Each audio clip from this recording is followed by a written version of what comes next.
आज की कहानी एक सच्ची घटना पर आधारित है। ये घटना मुंबई शहर में रहने वाले श्रीकांत के साथ घटी वो खौफनाक घटना है जिसे याद कर वो आज भी डर जाता है। बात कुछ 2 साल पहले की है। श्रीकांत जिस किराए के घर में रहता था उसके मकान मालिक ने श्रीकांत को घर खाली करने को कह दिया और उसे घर खाली करने के लिए बस 2 दिन का वक्त दिया। श्रीकांत नए घर की तलाश में निकल गया। घर ढूंढने पर भी उसे कोई घर नहीं मिला। इस बीच 2 दिन भी निकल गए और मकान मालिक ने श्रीकांत को उसके सामान के साथ उठाकर घर से बाहर फेंक दिया। श्रीकांत ने अपना सामान उठाया और वहां से निकल गया। श्रीकांत वीरान सी सड़क पर चले जा रहा था। इस बीच रात भी हो गई। तभी श्रीकांत को उस वीरान सड़क पर आगे जाकर एक पुराना सा बंद घर नजर आया। श्रीकांत ने सोचा जब तक उसे घर न मिल जाए तब तक वो उस वीरान घर में रह लेगा।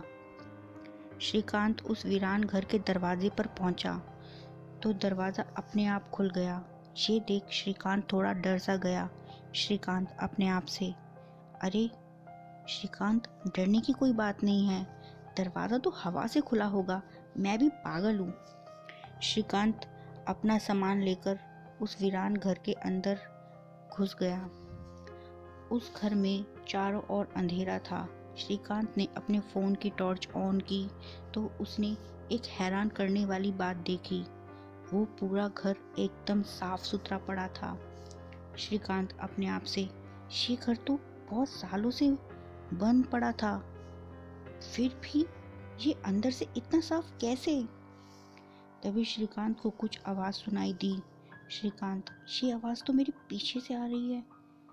श्रीकांत जैसे ही पीछे की तरफ मुड़ा तो उसने एक आदमी को अपने पीछे खड़ा देखा जिसका आधा चेहरा जला हुआ था। श्रीकांत उस आदमी को देख डर गया और पीछे हट गया। आदमी श्रीकांत से, तुम्हें यहाँ नहीं आना चाहिए था, अब तुम्हारा हाल भी मेरे जैसा होगा। ये कहकर वो आदमी श्रीकांत के सामने से कहीं गायब हो गया। श्रीकांत डरते हुए, इस घर में तो भूतों का बसेरा है, मुझे इस घर से अभी के अभी निकलना होगा। जैसे ही श्रीकांत दरवाजे के पास पहुंचा तो उसके पैर किसी अदृश्य शक्ति ने पकड़ लिए। श्रीकांत बुरी तरीके से डर गया और उसके हाथ से उसका फ़ोन छूटकर नीचे गिर गया और उसके फ़ोन की टॉर्च भी बंद हो गई। श्रीकांत काफ़ी डरा हुआ था। बस वो अपने मन में भगवान को याद कर रहा था। श्रीकांत, हे भगवान, मेरी रक्षा कीजिए।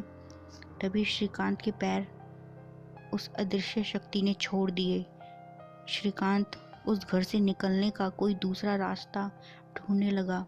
तभी श्रीकांत को उस घर के एक कमरे का दरवाज़ा खुला नज़र आया। श्रीकांत उस कमरे के पास पहुंचा और उसका दरवाज़ा जैसे ही उसने खोला तो उसने एक पागल सी दिखने वाली औरत को अपनी तरफ आते हुए देखा। श्रीकांत ने डर के मारे उस कमरे का दरवाज़ा बंद कर लिया। जैसे ही श्रीकांत मुड़ा तो उसने उस घर का मेन डोर खुला देखा। श्रीकांत बिना देर करे उस घर से बाहर आ गया और उसने चैन की सांस ली। श्रीकांत जब उस घर से थोड़ा दूर निकल गया तो उसने एक बार फिर पीछे मुड़कर देखा तो उसने उस घर की छत पर कई सारी आत्माओं को खड़े देखा जो श्रीकांत को ही घूर रही थी। श्रीकांत वहां से फटाफट निकल गया। आप सभी से फिर मिलेंगे ऐसी ही सच्ची कहानी के साथ। अगर आपको ये कहानी पसंद आए तो प्लीज़ वीडियो पर लाइक ज़रूर कीजिए और चैनल को सब्सक्राइब करना ना भूलें। Thank you.